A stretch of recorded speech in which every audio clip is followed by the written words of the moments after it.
We just now saw that in a bipartite graph, you cannot afford to have an odd cycle. Odd cycle will disturb the very bipartite property. How about the other way around? What is the other way around? Think about it. If a bipartite graph is given, then I said you cannot have odd cycle. If a graph is given where there are no odd cycles, can you guarantee that it is bipartite? I repeat, bipartite graph implies no odd cycles in the graph. No odd cycles in a given graph, does it imply that it is bipartite and that you can partition them into two parts so that all edges are across and not within? Let us try looking at it with an example. Look at this little graph with 8 vertices. 1, 2, 3, 4, 5, 6, 7, 8. Right? A neat looking graph. If you think of it, there are no odd cycles here. I can guarantee you that. You can also verify it manually.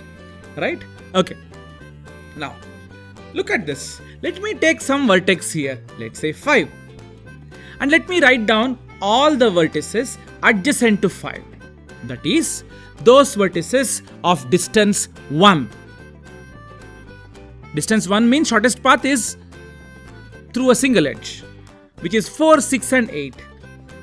Look, there are no edges between 4, 6 and 8. Correct? And hence there cannot be any triangles here. 5, 4, 6, 5, 4, 8, 5, 6, 8. Impossible. There cannot be triangles here because there are no triangles in the original graph, right? No odd cycles in the original graph. So 5, 4, 6, 8.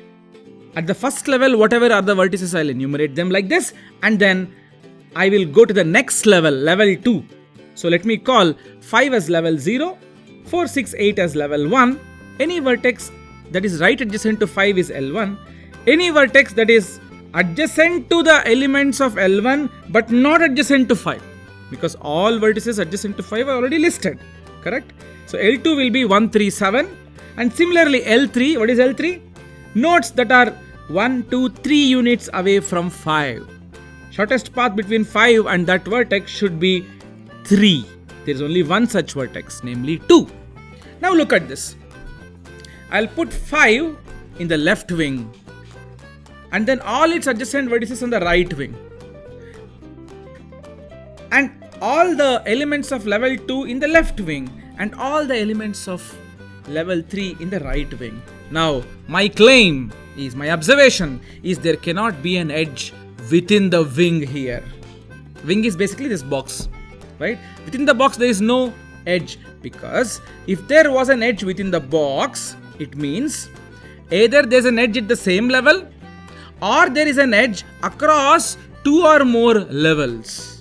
Right? So, let's say 8 and 2 can be adjacent here. If it's adjacent, then 8 cannot be in level 1 and 2 cannot be in level 3.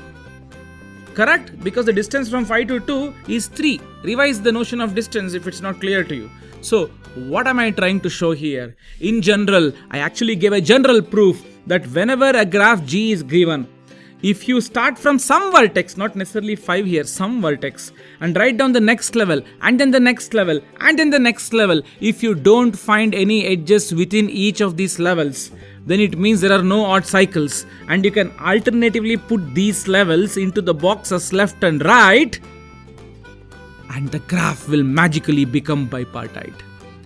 This result is best observed all by yourself than we explaining it. Think about it, it will be crystal clear to you.